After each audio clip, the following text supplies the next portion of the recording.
चलिए अब हम बात करते हैं स्पेक्ट्रोस्कोपी के एक दूसरे महत्वपूर्ण सिद्धांत फ्रैंक कॉन्डन प्रिंसिपल की। तो देखें क्या है Franck Condon principle. Franck Condon principle के अनुसार यदि किसी डायटोमिक मॉलिक्यूल में इलेक्ट्रॉनिक ट्रांजिशन होता है तो वो इलेक्ट्रॉनिक ट्रांजिशन इतनी तेजी से और इतने कम समय में होता है कि ट्रांजिशन के दौरान मॉलिक्यूल की इंटरन्यूक्लियर डिस्टेंस में कोई परिवर्तन नहीं होता। ये सिद्धांत इलेक्ट्रॉनिक संक्रमण के लिए बिल्कुल सही सिद्धांत है। क्यों? क्योंकि जो न्यूक्लियस होता है वो इलेक्ट्रॉन की तुलना में काफी हैवी होता है, भारी होता है, और भारी होने के कारण इसकी स्पीड कैसी होती है? काफी कम होती है। इसलिए इलेक्ट्रॉनिक ट्रांजिशन में इलेक्ट्रॉन की स्पीड के कंपैरिजन में यदि न्यूक्लियस की स्पीड देखें तो वो बहुत कम है और उसे हम लगभग स्थिर मान सकते हैं। और इलेक्ट्रॉनिक ट्रांजिशन में चूंकि बहुत कम समय लग रहा है, इसलिए इतने कम समय में हम नाभिकों में होने वाले वाइब्रेशन को भी शून्य यानी कम मान सकते हैं, बहुत कम मान सकते हैं। और उतने समय में हम ये मान सकते हैं कि नाभिकों के बीच की दूरी अपरिवर्तनीय है, यानी कि वो स्थायी है। दूसरे शब्दों में हम कह सकते हैं कि जितने कम समय में इलेक्ट्रॉनिक ट्रांजिशन होता है, उतने समय में नाभिकें अपनी स्थिति को परिवर्तित नहीं करती हैं, यानी कि वो फिक्स्ड बनी रहती हैं।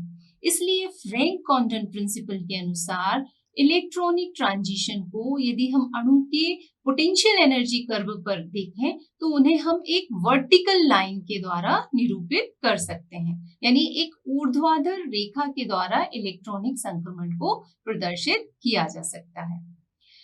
फ्रैंक कॉन्डन प्रिंसिपल से यह भी ज्ञात किया जा सकता है कि इलेक्ट्रॉनिक ट्रांजिशन की प्रोबेबिलिटी किस कंडीशन में सबसे ज्यादा होगी। वास्तव में जब नाभिकें अपनी इक्विलिब्रियम पोजीशन में होती हैं, यदि हम पोटेंशियल एनर्जी कर्व को ड्रॉ करें तो हमको कुछ इस तरीके से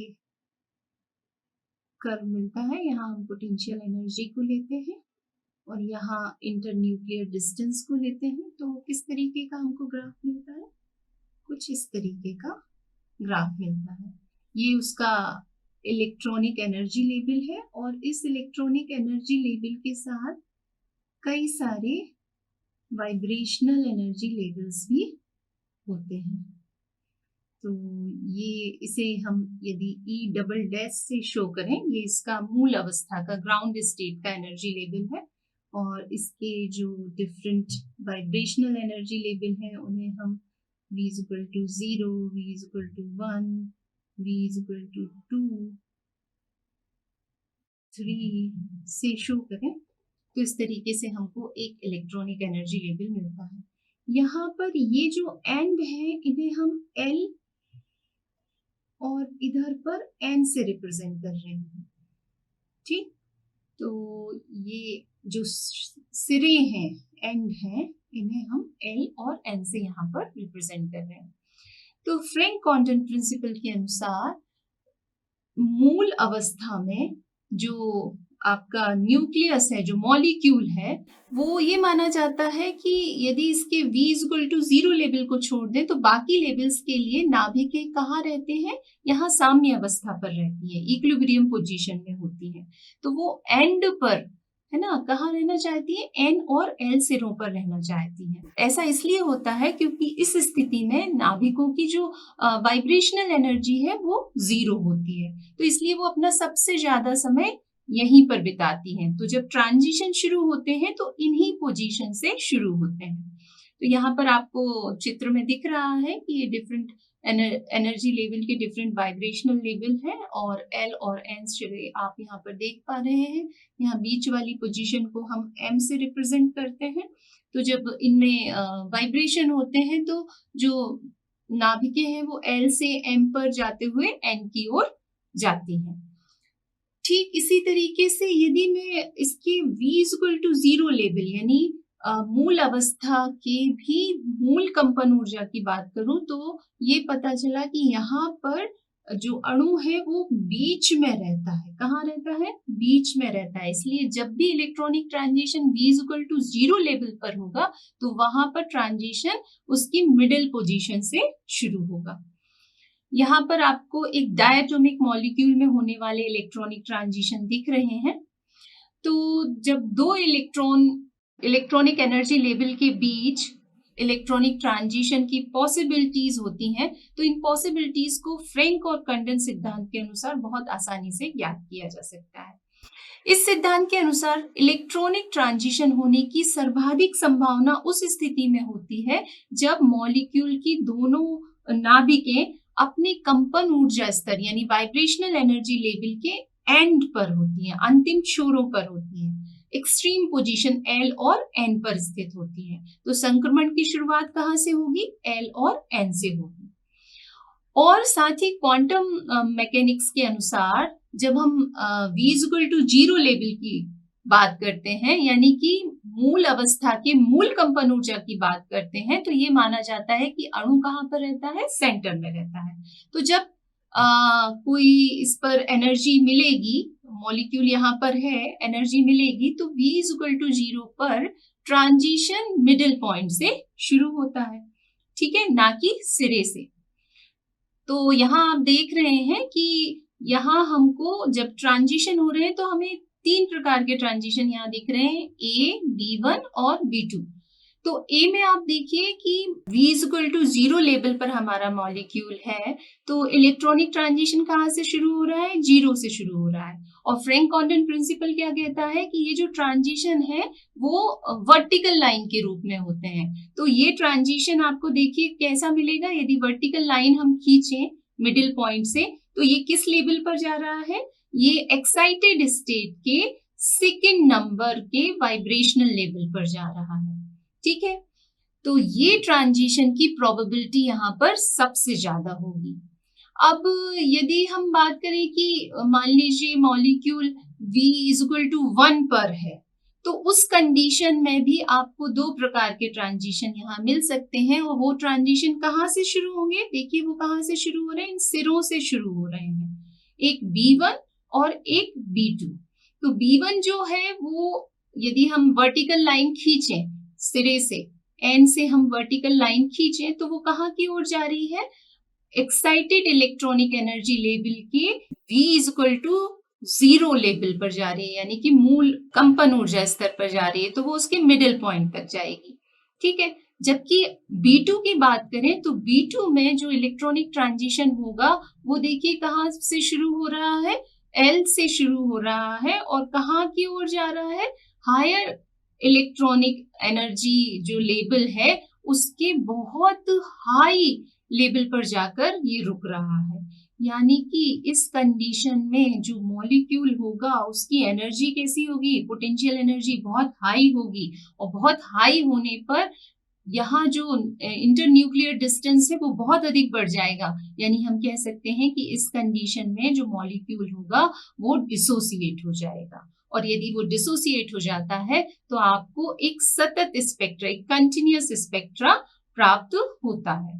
तो इस तरीके से हम यहाँ देख सकते हैं कि जो इलेक्ट्रॉनिक ट्रांजिशन होते हैं उसमें देखिए वाइब्रेशनल क्वांटम नंबर में परिवर्तन होते हैं। तो इलेक्ट्रॉनिक ट्रांजिशन में वाइब्रेशनल क्वांटम नंबर में परिवर्तन क्यों होते हैं, इसका स्पष्टीकरण भी हम फ्रैंक कॉन्डन प्रिंसिपल के आधार पर दे सकते हैं। और यहाँ ये भी बात स्पष्ट होती है कि इलेक्ट्रॉनिक ट्रांजिशन के लिए अन्य ट्रांजिशन की तरह कोई सिलेक्शन नियम क्यों नहीं है। अब आप यहाँ पर जो चित्र देख रहे हैं इसमें आपको 3 तरीके के ट्रांजिशंस दिख रहे हैं, एक A है, एक B है और एक C है। तो सबसे पहले हम A फिगर की बात करते हैं। तो फिगर A में आप देखिए यहाँ पर दोनों जो ट्रांजिशन स्टेट है, एक ग्राउंड स्टेट और एक जो उसकी एक्साइटेड स्टेट है, दोनों का इंटरन्यूक्लियर डिस्टेंस सेम है, मतलब कोई चेंज नहीं हुआ है। और यदि इंटरन्यूक्लियर डिस्टेंस सेम है और हमारा मॉलिक्यूल V=0 लेवल पर है, तो ट्रांजिशन, इलेक्ट्रॉनिक ट्रांजिशन कैसे होगा? इलेक्ट्रॉनिक ट्रांजिशन वर्टिकल लाइन के रूप में होगा। तो यहाँ पर देखिए कि जो 0 से 0 पर जाने की टेंडेंसी होगी या जो इलेक्ट्रॉनिक ट्रांजिशन होगा वो उसकी प्रोबेबिलिटी सबसे ज्यादा होगी। क्लियर? तो यहाँ पर आप देख रहे हैं कि V0 से यदि मैं इसको V डबल डैश से यहाँ शो किया है ग्राउंड स्टेट के कंपन ऊर्जा स्तर को। तो V डबल डैश 0 से एक्साइटेड स्टेट के V dash is equal to 0 पर जाने की प्रोबेबिलिटी सबसे ज्यादा होगी। तो यहाँ पर आपको बहुत ही तीव्रता वाली रेखा स्पेक्ट्रम में दिखाई देगी। इस संक्रमण में बहुत कम पॉसिबिलिटी ऐसी है कि जब न्यूक्लियस अपने एक्सट्रीम सिरों पर होता है, और यदि वो एक्सट्रीम सिरे पर है, हम मान लें कि वो कुछ देर के लिए एक्सट्रीम सिरों पर है, तो V डबल डैश 0 यानी कि सबसे लोअर एनर्जी वाले जो हम कंपन ऊर्जा स्तर की यहाँ पर बात कर रहे हैं, वहां से उसके सिरों से संक्रमण की कुछ पॉसिबिलिटी हम यहाँ पर देख रहे हैं। तो ये संक्रमण V डबल डैश 0 से प्रारंभ होकर कहाँ जाएंगे, 1, 2, 3 पर जा सकते हैं। तो उस कंडीशन में हमें जो ट्रांजिशंस मिलेंगे वो 0 से 1 पर जा सकता है, 0 से 2 पर जा सकता है, 0 से 3 पर जा सकता है। पर इनकी पॉसिबिलिटी, इनकी प्रोबेबिलिटी बहुत कम होगी, क्योंकि ऐसा होता नहीं है। होता क्यों नहीं है? क्योंकि हम ये मानते हैं कि जो V इज इक्वल टू 0 है, उस समय हमारा मॉलिक्यूल सेंटर में होता है, और जब सेंटर में होगा तो उससे जो ट्रांजिशन वर्टिकल लाइन के रूप में होगा तो वो सिर्फ 0 से 0 के लिए होगा। इसलिए इस लाइन की प्रोबेबिलिटी आपको सबसे ज्यादा मिलेगी और इनकी प्रोबेबिलिटी बहुत कम। तो यहाँ ग्राफ में आप देख रहे हैं, आपको जो लाइंस मिल रही है वो 0 से 0 ट्रांजिशन के लिए सबसे आपको स्पष्ट, तीव्र और हाई इंटेंसिटी की लाइन यहाँ पर दिख रही है। अब फिगर बी की बात करें तो बी में आप देखिए थोड़ा सा क्या हुआ है, इंटरन्यूक्लियर डिस्टेंस में चेंज आ गया है। जब मॉलिक्यूल हायर एनर्जी स्टेट में जाता है तो वहां पर उसके एनर्जी लेवल में थोड़ा सा इंटरन्यूक्लियर डिस्टेंस में चेंज आ गया है। और इस कंडीशन में यदि हम ट्रांजिशन की बात करें तो V डबल डैश 0 से जो ट्रांजिशन होगा वो उसकी मिड पॉइंट से शुरू होगा, और शुरू होने पर जब हम वर्टिकल लाइन खींचेंगे तो देखिए कहाँ की ओर जा रही है vertical line, higher energy state के V3 लेवल की ओर जा रही है।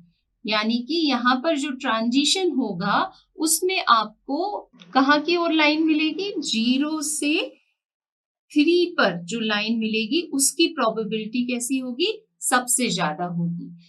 हो सकता है और ट्रांजिशन भी थोड़ी सी पॉसिबिलिटी हो, 0 से 1 या 0 से 2, पर इनकी पॉसिबिलिटी बहुत कम है। इसलिए यहाँ पर यदि इन लाइन की आप स्पेक्ट्रम में लाइंस देखें तो वो लाइंस आपको बहुत कम इंटेंसिटी की दिखाई दे रही हैं, और सबसे ज्यादा इंटेंसिटी की लाइन कौन सी दिखाई दे रही है, 0 से 3 लेवल पर जाने वाली लाइन। अब बात करते हैं थर्ड ग्राफ की, जो C के रूप में यहाँ पर दिखाई दे रहा है, और यहाँ आप देखिए इंटरन्यूक्लियर डिस्टेंस थोड़ा और ज्यादा बढ़ गया है। तो जब एक्साइटेड स्टेट में मॉलिक्यूल जाता है और उसका इंटरन्यूक्लियर डिस्टेंस ज्यादा है, उस कंडीशन में आप देखिए कि जब V double dash is equal to 0 से ट्रांजिशन होता है तो उसे हम वर्टिकल लाइन खींचे तो वर्टिकल लाइन कहाँ पहुंच गई, vertical line higher energy level के एक्सट्रीम की ओर, यहाँ की ओर पहुंच रही है, और यहाँ पोटेंशियल एनर्जी कैसी है, उसकी बहुत ज्यादा है। और जब यहाँ पोटेंशियल एनर्जी बहुत ज्यादा है तो इंटरन्यूक्लियर डिस्टेंस क्या हो जाता है, बहुत ज्यादा हो जाता है।